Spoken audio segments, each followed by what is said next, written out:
Alright, so some of the first regionals of the 2024 regional season happened this weekend, and we need to talk about some of the deck lists. I'm super hyped for today's video. This is literally the first couple of official events. We have some deck lists from Peru and a couple other regionals, so yeah, there's a lot of different decks. Let's go ahead and get started. I really enjoy doing these types of videos, so please let me know if you like them as well, and share any of your thoughts if you maybe went to a regional this weekend. So for the first deck, we're going to be covering Methmec. Not my personal favorite deck, but I think we have two different versions, so I specifically really wanted to cover Methmec because both of them are different. They're not, I don't think they are like back to back, so I guess we're gonna like go through them separately. But yeah, for the first one we have a 45 card list that uses the Aratama and Sakitama, I think is called, package, not the firewall one, but other than that there's the lineup of Methmec monsters, which obviously is standard. There is Parallel Seed as well. And then for the tech cards, of course, they utilized small worlds. So we have a kaiju, there's only one kaiju, Veiler Ash, a Kurikara, Draw, and Nibiru. And there's obviously also the Pendulum, the eccentric. And other than that, I think it's a very standard Methmec list. There's a couple other like random cards like Called By, Talents, 3 Impermanence. But for the most part, this is really like hand trap heavy. Obviously, Methmec functions because of small world like very closely together with hand traps. They can't really afford to play board breakers exactly in the main deck. And as for the side deck, there really isn't a lot of board breakers here actually, so this is mostly a hand trap list, but we do see Solemn Strike. So I saw Strike in, I think it was the other Methmec list as well, and I'm not entirely certain why that is. So if you know, please tell me, because I would really love to know, but there isn't like a specific thing I could come up with to really, I guess, figure out why Strike would be that great. But there is also one of the Super Ancient Organism, 2 XYZ Encore, and there is the Bow. So we're going to be seeing Ghost Bow in a lot of deck lists actually, as well as Evenly. So this is the first like actual board breaker, and we're going to see Evenly quite a lot. So yeah, other than that, I think everything else is pretty standard. Let's look at the extra deck. So there is the Singularity here. I think, yeah, Firewall Singularity, I think it's called.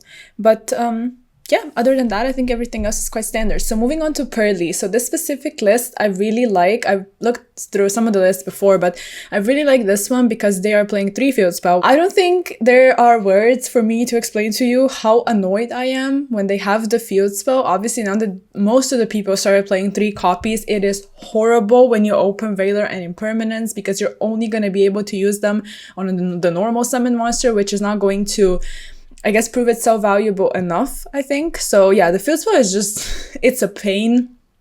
And that's why it's cool that they play 3 copies. And other than that, why I really like this list as well, because it's a mixture of hand traps and spell cards. So you have Talents and Book, as well as Draw, Ash, and Nibiru. So we see Nibiru in a couple lists actually. There are 2 copies in the last Methmec list. And I think it's cool because it's one of those cards that really like comes and goes when it comes to the meta. So right now we are seeing Nibiru, and it's not bad. It's fairly impactful against certain decks. And other than that, I think it's a very standard Pearly list because the 3 field spell really became like a go-to. And this is the first place from the regionals. I like the Relinquished Anima, and there are also 2 copies of Azalea. And yeah, Ghostbow in the side deck as well. And I really like Didi Crow. I think it's so nice against Pearly, but it's like, it's weird. I was talking to my teammate yesterday, and we were talking about how like Didi Crow is really nice, but it's not that impactful against other matchups. So you kind of have to like, I guess, justify playing it if you're expecting a lot of Pearly. I don't know. I'm still not certain, but I kind of like the idea of Didi Crow. So this next list is just Manadium, and Manadium is seeing play in so many different versions. You can literally play almost anything. Like there are variants with obviously the new Revolution Synchron, and there's other stuff like that, but this one is like kind of straightforward. You know, there's quite a big Scare Claw package, so 2 field spell, 2 arrival, 2 Reichhard, and other than that we have all 6 balls of light, or like bubbles, or however you want to call it. And as for some of the, I guess, tech slots, they decided to put in Bishios and also Draw, Book, 2 Talents. It's kind of random actually, but I can't say I'm against it. I think Jolie is really nice in the main deck. It's so impactful against a lot of different decks, and Yeah, the only thing that's a little odd is maybe that there is no Kashtira package. I think that's really cool. Like with Fenrir and the field spell, since you have terraforming and all of that and you play a lot of different planets, it's like, I don't know. I think it's cool, but maybe they just don't own Fenrir, or they purposely decided to not play it. Kaijus are cool. I like the Pankratops. There's a couple take control cards, which are also fine. I'm not so sure what you do with them though, because a lot of times, like, I guess you just use them for some of your, like, I guess, generic stuff. Yeah, that makes sense. Because for the most part, like, if people play, for example, Change of Heart, they will have, like, an Arise Heart in the extra deck and maybe a Zeus. I think we are going to see that in one list in particular, like, a little later. But yeah, this is the first Kashtira list, and this one really stood out to me, not because of the main deck, because the main deck is fairly standard, and they are playing book cards, which are really nice right now. But I really liked the Galaxy Cyclone in the side deck. At first I was like, like, why play it? Because you aren't necessarily milling it, obviously. In tier it made sense, like last year, but to me, when I started thinking about it, there are probably like other very obvious reasons, but it just kind of made sense because once you use it, you also have it in the graveyard to pop face-up stuff, and right now we have so many face-up cards. Like I said before, I mentioned the Pearly field spell, which is kind of annoying to deal with. Obviously, my friend Pearly, Kashtira Birth, all of the other field spells. So there's a couple cards that you can, use Galaxy Cyclone against. So I'm not opposed to playing it, actually. And I like Ibli as well. Not so many people respect it because it's like, a lot of times they will go like, oh, Ibli's not gonna happen to me. I will not be a statistic. People will not Ibli me, but, then they do, and it's kind of lame. So this list, I just couldn't really digest. It's 46 cards in Labyrinth, and it's so incredibly random. It's like one Extravagance, then there's double Super Poly, and one is in the side deck. One Kurikara in the side, there is Strike again in the main deck here, there's a bunch of Floodgates, but you also play all of the monsters, and you play the Sky Prison guy, and it's like they took every single Labyrinth list and just mashed everything together. I don't really know what to think about it. They made 12th place, so like top 16. I don't know, I'm just baffled by this list. I don't really, it's like, there is Solemn Judgment in the side deck. Obviously, it makes sense, but there are a lot of decks actually playing Solemn Judgment since you are still afraid of some of the board breakers. Judgment is here as well. Like I said, and Evenly is a board breaker we see quite a lot. Cosmic Cyclone is in some people's side decks as well. And Heartpiece is sort of like sometimes main deck, sometimes side deck, but other than that, this list is very standard, and there is a mixture of hand traps and like spell cards as well. And Joel obviously has to be in the list. Oh, also this one is playing the Utopic Draco Future package, and this is the first time I saw this. And if this is like an old thing, let me know, maybe I'm just behind, but yeah, this is the first time I personally saw it, and it's kind of cool. I can't say I'm against it. You do kind of like spend a lot of resources to go into this. You have to make both like Xyz monsters go into this to like have a negate that also like takes the monster. I don't know, it probably is worth it, but there's also other things you can play in the extra deck. Like this one, for example, has other cards, but there are a couple of flex spots. For example, this one is playing 2 links, and then the other one is playing the BLS link as well, which is kind of random, but I guess it comes up. And main decks are very similar. It's like, let's see the lineup of monsters actually, let me compare it. So it's 3, obviously 2, 2, and then 1 and 1 tier Kashtira, and this one does not play tier Kash, but it plays the Ogre. So it's kind of like, you can do whatever you want. 1 random Nibiru, 1 Pankratops. I assume this has to do with sighting patterns. Like it just kind of makes sense to like put in like a 2-off because they have a bunch of 2-offs in the side as well. I like Trap Trick. Just Trick. For the trap cards, obviously. T-Barrier is very impactful right now. Eradicator is still running wild. And then we have Trap Tricks, an actual list. This one has the Sakitama pair, I guess. Both of them, no Aratama though. 2 Parallel Exceed. And then the monsters are kind of standard. There are 2 copies of the field spell, which is interesting since you can get to it. And then a lot of just kind of hard going second cards. Even the talents could be like first or second, and Dark Ruler, and a couple hand traps. And then I was looking through the extra deck specifically before, and I noticed the little plant package, and it's just really cool. At first I couldn't figure it out, but basically you go into the Jasmine, you tribute this off to special summon a plant, which would be either Dionea or I think, and Purika is a plant as well, and I think these ones are insects if I'm not mistaken. And then in the new chain you also get out the Hyperiton, so it's kind of cool. I think it's a very cute package, and Excitonite is so dangerous if you don't expect it.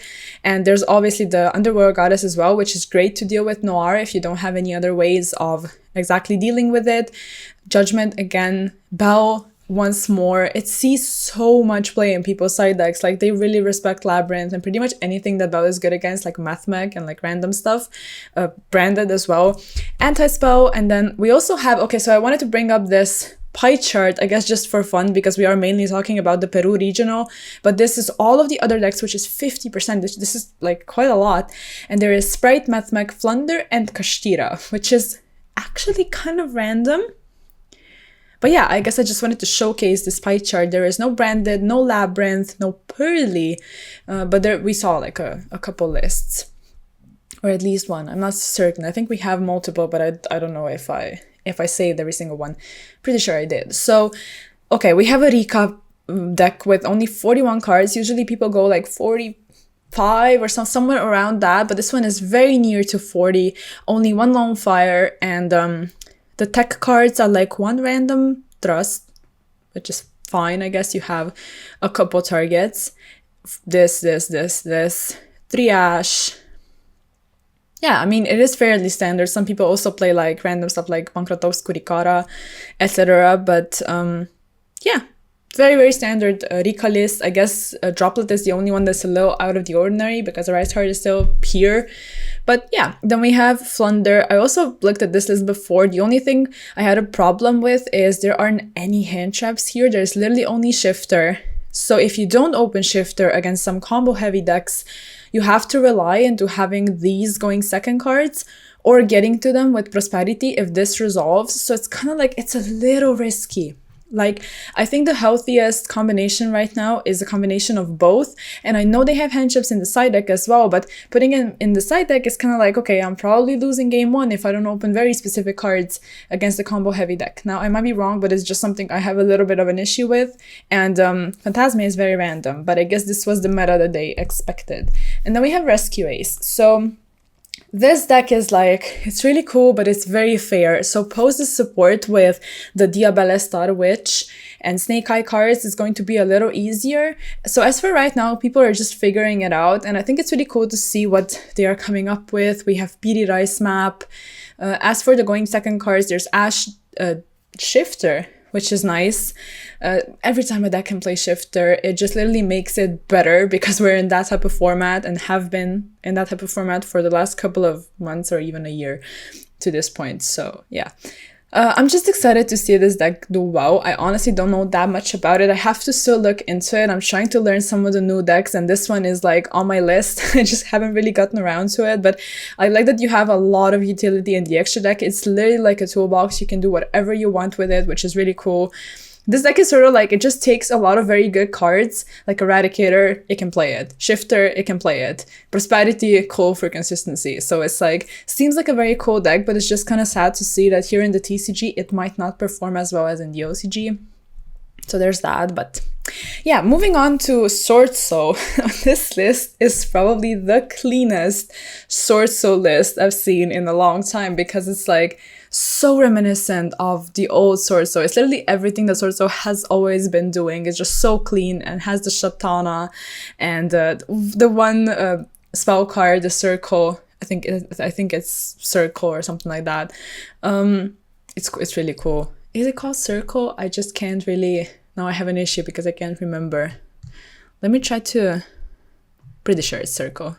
So yeah, we have book cards. See, this is what I was talking about. So it's a combination of draw, ash, dark ruler, and book. And I really, really like this. They are respecting Ibli, which, you know, we respect as well. And there is droplet again. So it's kind of like in this deck, it makes sense because you get your resources in the graveyard, which would be the Tenyis.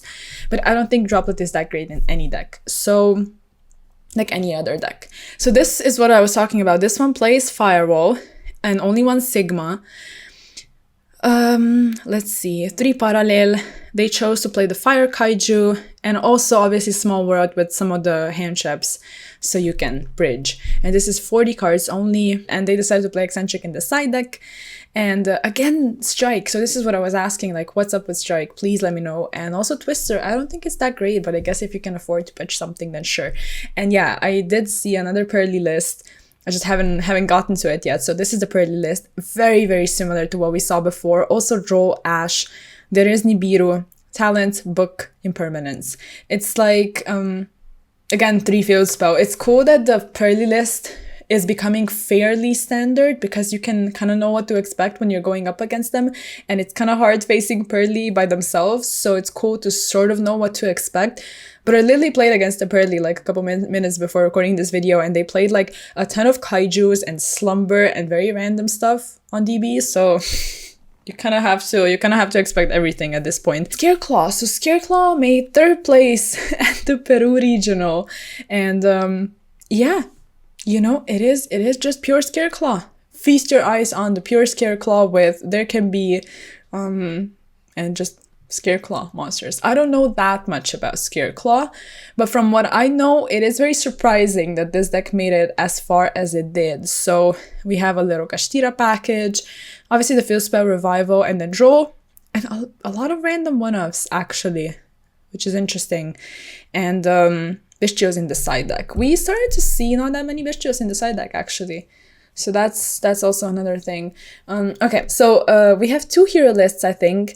And yeah, this one plays Droplet, which again, you know, if you can pitch something that has value in the graveyard, which would be stuff like Malicious, etc., I think it makes sense. And yeah, like I was just always talking about hero in a way where it's not bad if you're able to establish some of the floodgates, but I just don't think the deck itself is that amazing. You know, this is 15th place, so props to the person for getting top 16, but it's still not like top 8 or top 4 or whatever. And I think a lot of times people just kind of overhype these types of decks. They are a little fragile, so again, props to them for doing well. But yeah, I mean, it's interesting. It also plays very hard into draw, which is not ideal, and Nibiru and stuff like that. We also have an Inferno list, so I wanted to, let me just zoom it in a tiny bit so you can see. So I wanted to include this as well because I randomly saw a 50 card list with the pendulum stuff. So I'm really hyped to see this. Obviously, like, this one has an effect where it, like, I think it searches an ignite card or something like that.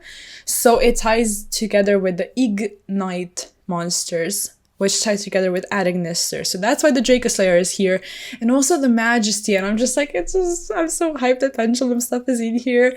But yeah, ignoring the pendulum stuff for a second. Other than that, they play quite a bit of tech cards. Obviously Thrust with a bunch of targets actually, and draw.